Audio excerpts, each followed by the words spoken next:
ಅಸ್ಸಲಾಮು ಅಲೈಕುಂ. ಮದ್ರಾಸ ಅಂತ ಹೇಳಿದ್ರೆ ಏನು ಅನ್ಕೊಳ್ತಾರೆ.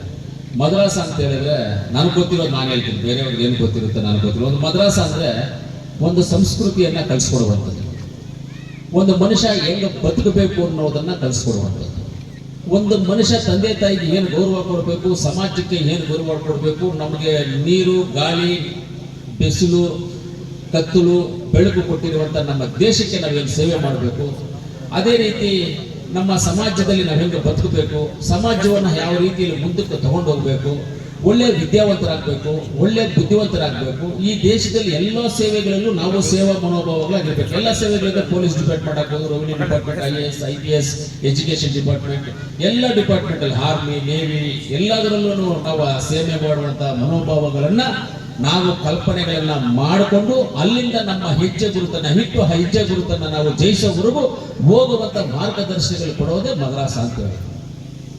ಅಂತ ಒಂದು ಒಳ್ಳೆ ಕೆಲಸವನ್ನ ಇವತ್ತಿಲ್ಲಿ ಮಾಡಿದ್ದಾರೆ. ಆ ಜಾಗನ ಮಾಡ್ಕೊಡ್ತೀವಿ. ಆಲ್ರೆಡಿ ಅದನ್ನ ಪ್ರೋಸೆಸ್ ನಡೀತಾ ಇದೆ. ಖಂಡಿತವಾಗ್ಲೂ ಎಲ್ಲೇ ಆದ್ರೂ ನಾವು ಮೊದಲನೇದಾಗಿ ನೀವೆಲ್ಲರೂ ತಿಳ್ಕೋಬೇಕಾದ್ರೆ ಒಂದೇ, ಮನೆಯಲ್ಲಿ ಇರುವಂತ ಮಕ್ಕಳನ್ನ ಯಾರು ದಯವಿಟ್ಟು ಮನೆಯಲ್ಲಿ ಇಟ್ಕೋಬೇಡಿ. ಫಸ್ಟ್ ತಗೊಂಡಾಗ ಅವ್ರನ್ನ ಶಾಲೆಯಲ್ಲಿ ಇರ್ಬೇಕು, ಅವ್ರು ವಿದ್ಯಾವಂತರಾಗಬೇಕು. ವಿದ್ಯಾವಂತರಾದ್ರೆ ನಾವು ಸತ್ತೋದ್ರು ಈ ದಾಖಲೆ ಸಾಯೋದಿಲ್ಲ. ಎಷ್ಟು ವರ್ಷಗಳು ಬೇಕು ಈ ದಾಖಲೆ ಇರುತ್ತೆ, ಓದಿರುವಂತ ದಾಖಲೆ. ಇದನ್ನ ಉಳಿಸ್ಕೋಬೇಕು ಅಂತ ಹೇಳಿದ್ರೆ ಎಲ್ಲ ಮಕ್ಕಳು ಶಾಲೆಗಳಿಗೆ ಹೋಗ್ಬೇಕು, ಎಲ್ಲ ಮಕ್ಕಳು ಶಾಲೆಯನ್ನ. ಆದ್ರೆ ಸಿದ್ಧಾಂತ ಪದ್ಧತಿಗಳು ಬೇರೆ ಇರ್ಬೋದು, ನೀನೆಲ್ಲವನ್ನು ಕಲಿ, ಆದ್ರೆ ಶಾಲೆ ಕೊಡ್ತಕ್ಕಂಥ ವಿದ್ಯಾಭ್ಯಾಸ ಎಲ್ಲವನ್ನು ಕಲಿಬೇಕು. ಮದ್ರಾಸದಲ್ಲಿ ಕೊಡುವಂಥ ವಿದ್ಯಾಭ್ಯಾಸವನ್ನು ಕಲಿಬೇಕು.